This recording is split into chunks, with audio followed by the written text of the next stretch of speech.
La situation humanitaire se dégrade chaque jour un peu plus en Centrafrique. Le Comité international de la Croix-Rouge tire la sonnette d'alarme. C'est pour nous le fait du jour.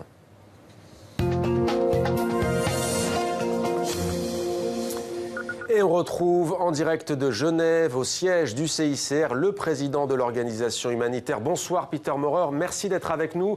Vous rentrez tout juste de Centrafrique. La nuit dernière, très précisément, vous étiez encore dans ce pays qui connaît un conflit depuis 2013, il y a quelques heures. On va d'abord voir avec vous ce que vous avez pu constater sur place. Je le disais, vous ne cachez pas votre inquiétude. Pourquoi au juste ?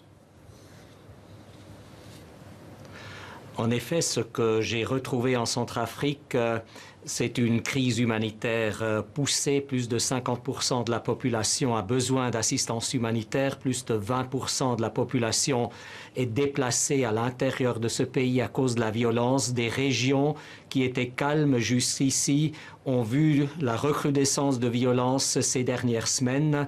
L'année 2017 a été une des années les plus difficiles où dans aucun autre pays du monde, il y a eu autant d'attaques sur les travailleurs humanitaires. La situation se dégrade et en même temps, j'ai retrouvé aussi un pays qui a des institutions faibles, qui a des difficultés à mettre en place un ordre étatique. Donc, c'est un cercle vicieux de pauvreté, de difficultés politiques qui fait que les humanitaires sont de plus en plus sollicités.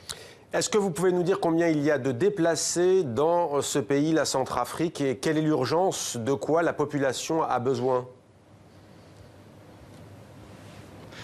Nous pensons aujourd'hui qu'il y a probablement plus d'1 million de déplacés, les uns intérieurs, les autres réfugiés dans les pays voisins. Donc c'est une situation importante. Ce que je trouvais en plus assez inquiétant, c'est que des endroits que j'ai visités il y a quelques années encore, où les populations vivaient relativement paisiblement ensemble, connaissent aujourd'hui des ségrégations et des séparations. Donc à Kagabandoro, par exemple, j'ai vu une ville qui était encore intégrée entre chrétiens et musulmans il y a 4 années.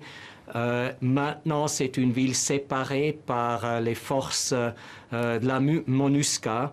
Et donc, une situation très inquiétante. Et en même temps, je dois aussi vous dire, il y a des lumières d'espoir quand on voyage dans le pays, parce qu'on voit une population qui est industrieuse, où même les déplacés sont en train de regagner un peu de vie là où ils peuvent, mais ils peuvent seulement le faire s'ils ont du soutien aussi de la communauté internationale dans leurs efforts. Et vous dites en effet avoir été frappé, Peter Maurer, par l'incroyable résilience de la population.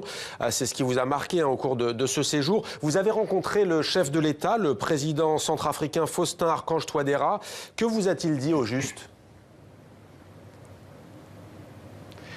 Bon, c'était un entretien dans lequel il était tout d'abord aussi content que je sois venu en Centrafrique, d'ailleurs avec une délégation importante, inclus un représentant de la Banque mondiale et d'autres donateurs. Donc il était satisfait du message du CICR pour une action humanitaire plus soutenue.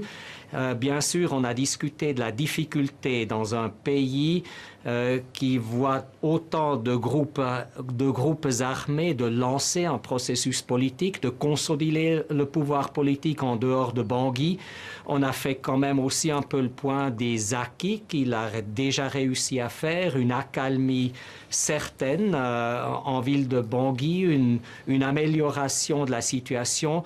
Je le voyais, le président déterminé de poursuivre ce chemin de la reconstruction, de la réconciliation avec les différentes composantes de la société pour regagner une stabilité dans le pays.